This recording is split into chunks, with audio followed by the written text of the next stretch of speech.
Hey guys, there have been some really good talks so far. Just round of applause for you guys. Feels a little rough for me. I gotta follow this up. My talk is called Choice, the Author's Bane. I'm bringing it back to games. My name is Jason Wishnov. I'm with Iridium Studios. We're making a game called There Came an Echo. It's a very narratively focused game. So what I'm going to be talking here is the role of choice in narrative. Summary, I don't think it's good. Alright, so this is a picture from one of my favorite games, Game Boy Advance, Golden Sun. And I want to just point out, I love the game, but this right here, this is the problem. Will you accept responsibility for the fate of the land? This is presented to the player as a choice, but does anyone really believe this is a choice? It is an apparent lie, and even if somehow you've never played a game before, it becomes a lie very quickly when you hit no, and it's like, oh, you should rethink your answer, and then you're presented with this question again. This is a lie, and it's a direct lie to the player, and I think players are smart enough to understand this. I think this is a problem, so I'm going to talk about how games kind of try to go about mitigating this factor and why they probably shouldn't even bother.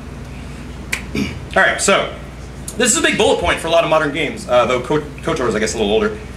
We have Mass Effect, we have Bioshock, and it's like, choose your fate, be a Jedi or be a Sith, harvest the little sisters or rescue the little sisters, and they're presented in a manner that's like, this is really important and it's going to shape your gameplay experience. I don't necessarily think that's true. If anyone here has played the original, we'll get to Mass Effect later, if anyone here has played the original Bioshock, you could choose to rescue or harvest the sisters and maybe you'd feel good or guilty after you did so. It didn't much change the gameplay. You would get Adam through other means if you refused to harvest the sister.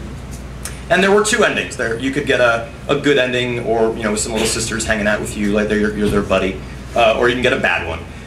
But by and large, the game played out exactly the same way, either way. And of course, if you wanted to go see the other video, you could replay the game, or as we usually do these days, just go on YouTube and look it up. Click. Is it going? No. There. Cool. So real quick, before we really get started on narrative, introducing narrative structure into a game is a very powerful tool we have as game developers, but we don't necessarily need it. Players can be fantastic storytellers completely without narrative structure at all, and of course Minecraft is a great example of that. Most people remember their first night in Minecraft where they didn't really understand the systems or what was going on, and creepers came out and they were dying constantly. That's a fun story. But when you start introducing narrative into the mix, you are starting to inherently restrict the player. Even if you don't have a big story in your game, if you have just a character, you're telling the player, this is what the character looks like, this is their name, this is what they speak like, this is their personality, this is their backstory. And generally, with the exception of appearance, you don't really have a say in that. So in a way, you're already kind of constricting the player into what you want as an author and as a game designer. But most games go even farther than that. Things have to happen the way that the game designer says. Spoilers, Ares dies. She has to die. There's nothing you can do to save her despite what your friends would tell you in middle school. There was a cheat code, whatever. Cloud has to fall into the life stream. If the player decided at the end of the game, oh no, I don't want to fight Sephiroth, I want to go be his buddy, we're at an impasse. As a game designer, I don't code a world in which you join up with Sephiroth. You have to do what I say. So at some point, somewhere around the early 2000s, game designers and marketing people were like, hey, let's try and make this a thing that players can control, and we can try all this effort and give them branch points. So it started to become this thing. KOTOR was one of the earliest examples of a game that really did this. This computer's a little slow. This is my beautiful graphic I made. It's wonderful. So game designers would essentially insert these things that I call branch points. They're usually binary. You might occasionally get 3 options or 4 options, but it's a forced choice that the developer puts in. You pick one or the other, and then basically, ideally, though it doesn't usually happen this way, the rest of the game would play out according to the choice that you did. But here's the thing. Whether it's a branch point or whether it's just a standard linear narrative, you're going to experience the same amount of content either way. This is okay for you as a gamer, you're not feeling like you're missing out on anything, but from a game design perspective, you have to take care of both of those paths, hopefully with equal quality, because the player can obviously pick one or the other. It's a huge drain on resources, and the player's really only going to get to experience one of those, barring a replay, which in general, very few players do. This is only 2 paths. A lot of games go way, way, way farther with that. A notable example, in a second, is the Mass Effect series. Mass Effect started out great. They have all these choices and this cool dialogue system, and some characters die, and you can, have a good time with certain characters based on that. It's not going forward. There we go. Once again, beautiful graphic. This is Mass Effect.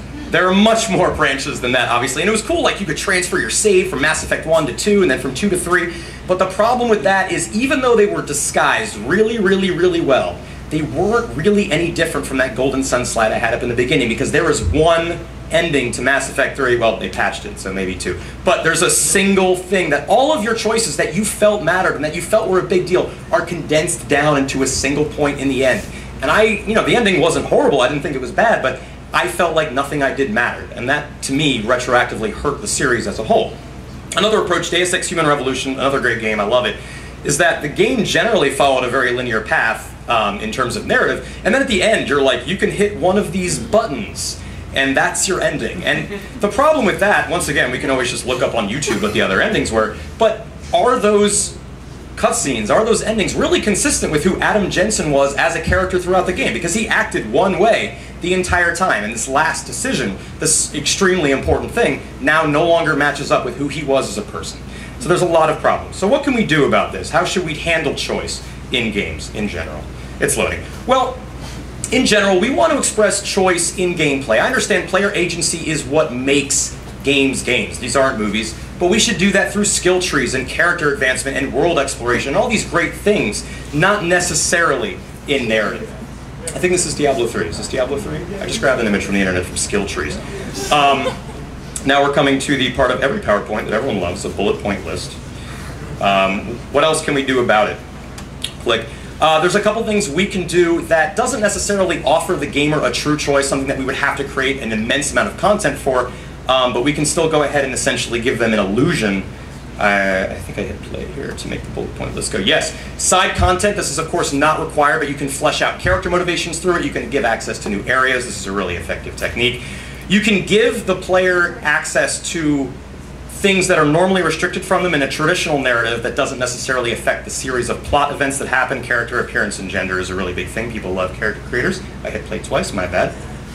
Interrogative dialogue trees, adventure games do this so well. They do present choices to the gamer through dialogue trees, but essentially you're asking questions, you're probing for information, and you're not locked out of any content. You can just continue the conversation until you're done. This gives the player a great feeling of agency, like they're the one having the conversation. They're just getting some extra info. The order of scenes and events can be played with. You can use some clever writing to make sure that it works no matter how that happens.